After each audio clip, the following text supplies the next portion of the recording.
All right then, happy Thursday. Yes, it is.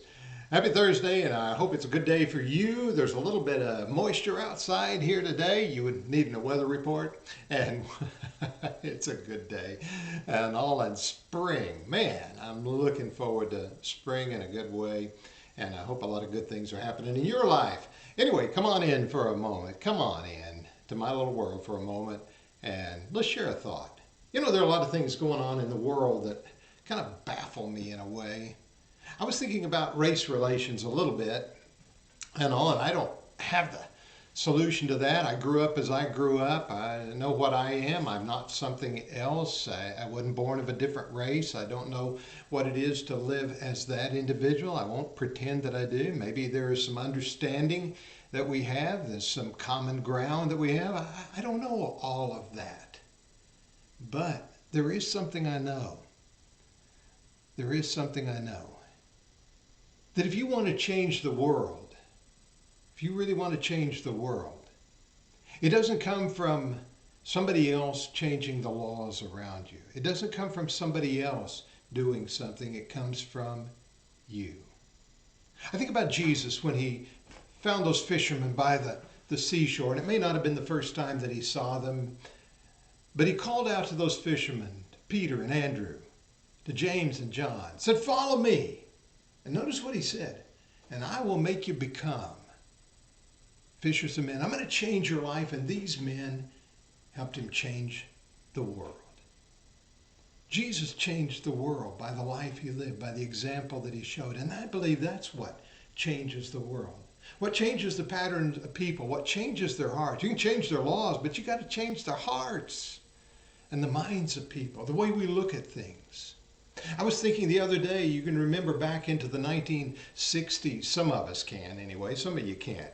But remember the 1960s, as we were going through that social revolution, when we were beginning to realize, why are we so separate in our racial relations? And you heard the people with the black power and we began to look at that. And in the 1970s, we said, let's all just be one.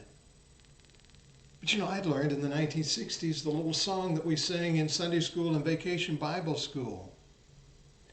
Red and yellow, black and white, they are precious in his sight. In other words, it didn't matter what color the skin of a person was. Everyone is precious in the sight of the Lord. And they ought to be in our eyes.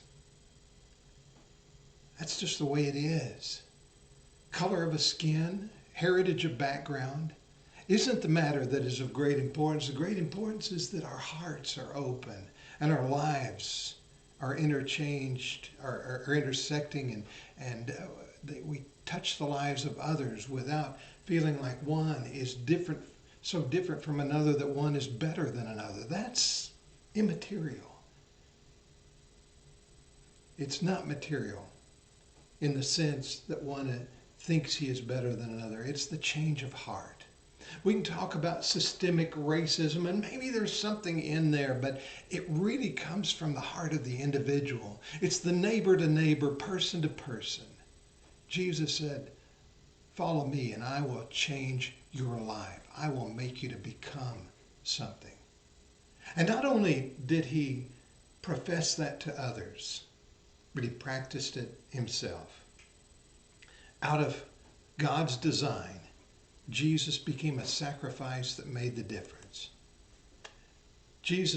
Paul talked about Jesus in that regard.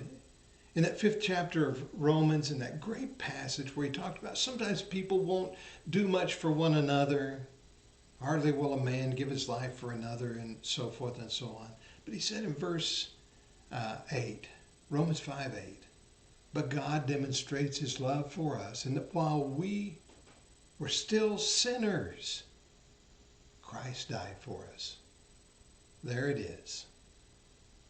It's about the heart. His own love for us. It's the openness of heart and the earnest desire to just accept each other in the needs that we have and reach out to those and care about them. It's not about a political platform. It's not about money. It's not about power. It's about people just being open to people. I guess that's what maybe Martin Luther King Jr. was talking about when he said we're not judged by the color of our skin, but the content of our character, the openness of heart. Let's make this Thursday a time that we are even more open of heart. And that if we're going to truly change the world, that we don't think that we're going to do it by changing laws, whether they need to be changed or not, that's the different matter.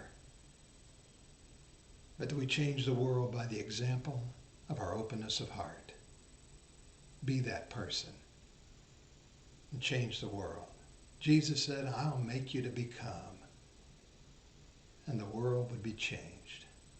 Hey, thanks for sharing this Thursday with me. It's a great day. Let's be people of good hearts and openness to one another. And let's change the world. Hey, we'll share more as we get a little further down the road. Thanks for being with me today.